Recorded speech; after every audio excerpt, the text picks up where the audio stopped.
Break ನಂತರ ಸುಹಾಸಿನಿ ಕಾರ್ಯಕ್ರಮಕ್ಕೆ ಮತ್ತೆ ಸ್ವಾಗತ. ವೀಕ್ಷಕರೇ, ನಮ್ಮ ಜೊತೆ ಸಾವಿತ್ರಿ ಹಿರಣ್ಯ ಅವರು. ನಿಮ್ದು ಲವ್ ಮ್ಯಾರೇಜ್ ಅನ್ನೋದು ಒಂದು ಇವಾಗಿನ ಯಂಗ್ಸ್ಟರ್ಸ್ಗೆ ಒಂದು ಇದು ಬೆಸ್ಟ್ ಎಕ್ಸಾಂಪಲ್. ಯಾಕಂದ್ರೆ ನೀವು ಆಗಿನ ಕಾಲದಲ್ಲಿ ಲವ್ ಮ್ಯಾರೇಜ್ ಮಾಡಿಕೊಂಡು ಖುಷಿಯಿಂದ ಸಂಸಾರ ಮಾಡಿಕೊಂಡು 40 ವರ್ಷ ಕಳ್ಕೊಂಡ್ಬಂದಿದ್ರು ದಾಂಪತ್ಯ. ಏನು ಅನಿಸುತ್ತೆ ಲವ್ ಮ್ಯಾರೇಜ್ ಬಗ್ಗೆ? ಏನು ಹೇಳಕ್ಕೆ ಇಷ್ಟಪಡ್ತೀರಾ? ಲವ್ ಮ್ಯಾರೇಜು ಒಳ್ಳೆಯದೇನೆ. ಯಾಕೆಂದರೆ ಒಂದು ಅಷ್ಟು ದಿನ ಹುಡುಗನ ಜೊತೆ ನಾವು ಇದ್ದು, ಅಂದರೆ ಈಗಿನ ಕಾಲದ ಥರ ಅಲ್ಲ. ಆಗ 3 ವರ್ಷ 4 ವರ್ಷ ಇದ್ದು ಅರ್ಥ ಮಾಡಿಕೊಂಡು ಒಬ್ಬರನ್ನೊಬ್ಬರು ಮದುವೆ ಮಾಡ್ಕೊಳ್ಳೋದ್ರೆ ಏನಾಗುತ್ತೆ ಗೊತ್ತಾಗುತ್ತೆ ನಮಗೆ, ಹುಡುಗ ಹೇಗೆ ಹುಡುಗಿ ಹೇಗೆ ಅಂತ ಹೇಳ್ಬಿಟ್ಟು ಅರ್ಥ ಮಾಡ್ಕೊಂಡ್ಮೇಲೆ ಅಡ್ಜಸ್ಟ್ಮೆಂಟ್ ತಾನೇ ಬೆಳೆದು ಹೋಗುತ್ತೆ. ಅಲ್ಲಿ ನಾವೇನು ಎಕ್ಸ್ಟ್ರಾ ಏನು ಕಷ್ಟಪಡೋಂಥದ್ದು ಏನೂ ಇರಲ್ಲ. ಬಟ್ ಏನು ಅಂದರೆ ಸಂಸಾರ ಅಂದಮೇಲೆ ಹೆಚ್ಚು ಕಮ್ಮಿ ಇದ್ದೇ ಇರುತ್ತೆ. ಜಿದ್ದಿರ್ಕೂಡ್ದು ಗಂಡನ ಮೇಲೆ ಹೆಂಡತಿಗೆ, ಹೆಂಡತಿ ಮೇಲೆ ಗಂಡನಿಗೆ.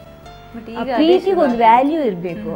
ನಾವು ಮದುವೆ ಮಾಡ್ಕೊಂಡ್ಮೇಲೆ ಪ್ರೀತಿ ಮಾಡಿದ್ಮೇಲೆ ನನ್ನ ಗಂಡನ ಮೇಲೆ ಪ್ರೀತಿ ಇರಬೇಕು. ಕೋಪ ಮಾಡ್ಕೋತಾರೆ, ಇಲ್ಲ ನಾವು ಯಾರು ಅಷ್ಟಕ್ಕೆ ಗಂಡನ ಬಿಟ್ಬಿಡೋಕ್ಕಾಗುತ್ತಾ? ಒಂದೇಟು ಹೊಡಿಲೂಬಹುದು. ಅಂದರೆ ನನ್ನ ಕೇಸಲ್ಲ ಹೇಳ್ತೀನಿ, ಅಷ್ಟೇ ಹೇಳ್ಬೋದು. ಹೊಡಿಬಾರ್ದು, ನೀನು ಹೊಡೆದ್ರೆ ನಂಗೆ ಆಗಲ್ಲ ಅಂತ. ಈಗ ಕಾಂಪ್ರಮೈಸ್ ಮಾಡ್ಕೋಬೇಕು.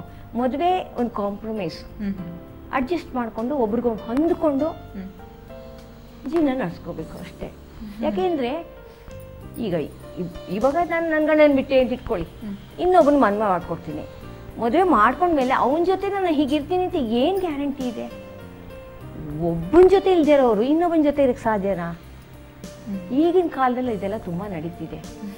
ಏನು ಅಂದರೆ ಒಂದು ವಾರನೂ ಆಗಿರಲ್ಲ, ಒಂದು ಹುಡುಗನ ಜೊತೆ ಓಡಾಡ್ತಾರೆ, ಮದುವೆ ಮಾಡ್ಕೊಂಡ್ಬಿಡ್ತಾರೆ. ಆಮೇಲೆ ಪ್ರಾರಂಭ ಆಗುತ್ತೆ ಅವನ ಮೆಂಟಾಲಿಟಿ. ಈ ಹುಡುಗಿಗೆ ಸರಿ ಹೋಗಲ್ಲ, ಅವಳಿಗೆ ಸರಿ ಹೋಗಲ್ಲ.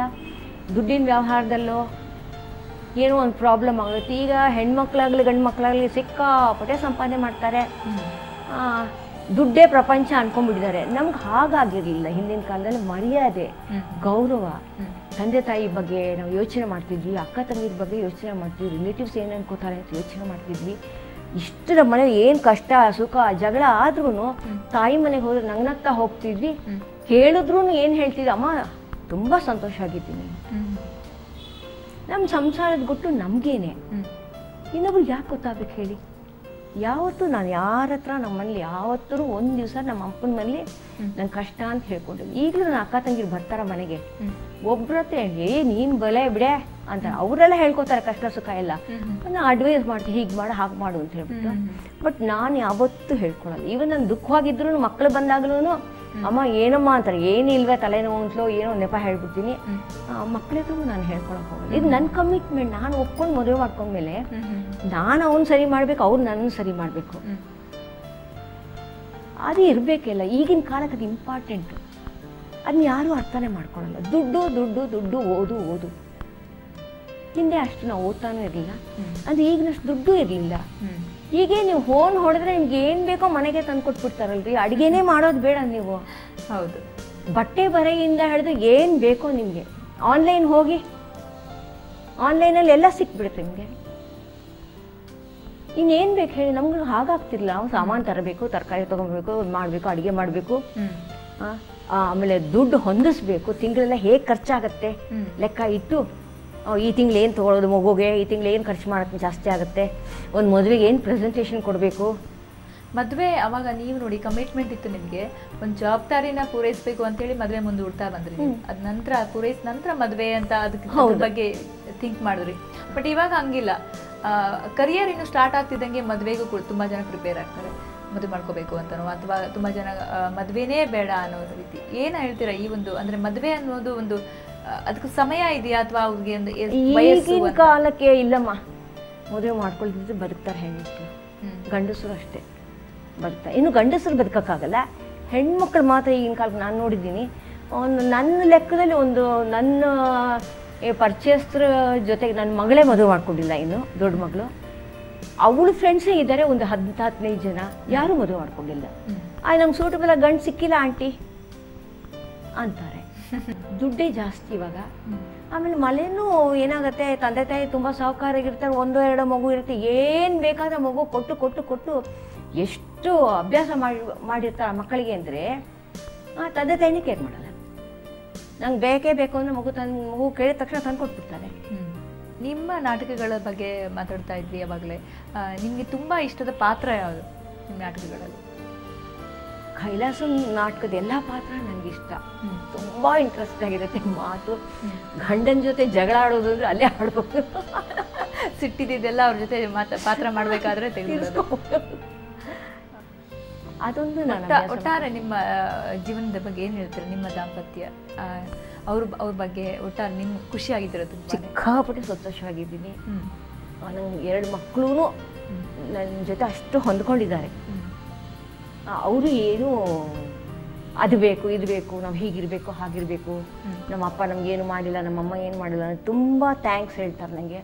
ನನ್ನ ಮಗಳಿವಾಗ ಅಲ್ಲಿ ಹೋಗಿದ್ದಾಳಲ್ಲ, ಅಲ್ಲಿ ಅವ್ರ ಜೊತೆ ಪಂಜಾಬಿಗಳ ಜೊತೆ ಹೊಂದ್ಕೊಂಡು ಹೇಗಿದ್ದಾಳಂದರೆ ಅಷ್ಟು ಒಳ್ಳೆ ಹೆಸರು ತಗೊಂಡಿದ್ದಾಳು.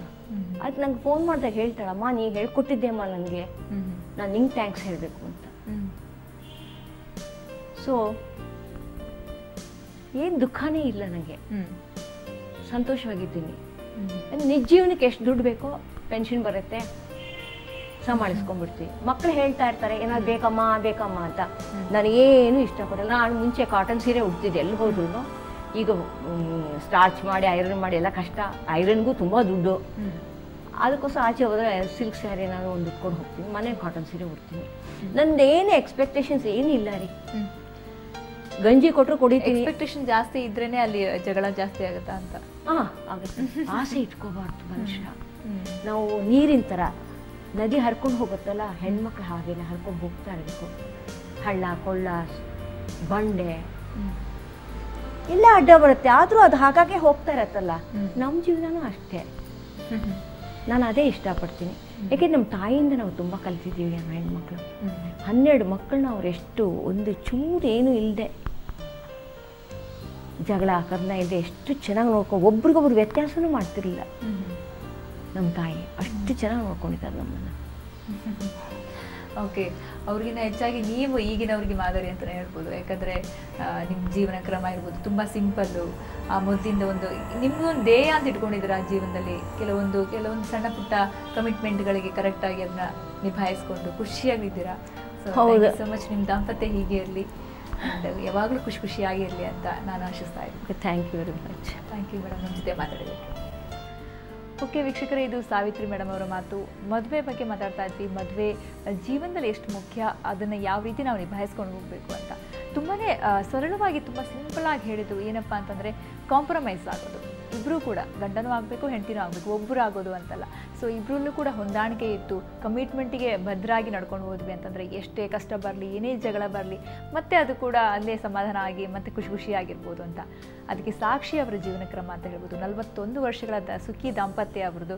ಸೊ ಅವರು ಹೀಗೆ ಖುಷಿಯಾಗಿರಲಿ, ಸುಖವಾಗಿರಲಿ ಅಂತ ಆಶಿಸ್ತಾ ಇವತ್ತಿನ ಸೆಲೆಬ್ರಿಟಿ ಪ್ರೈಡ್ ಮುಗಿಸ್ತಾ ಇದ್ದೀನಿ. ಇದು ಇವತ್ತಿನ ಸುಹಾಸಿನಿ. ನೇರ ದಿಟ್ಟ ನಿರಂತರ ಸುದ್ದಿಗಾಗಿ ನೋಡ್ತಾ ಇರಿ ಸುವರ್ಣ ನ್ಯೂಸ್.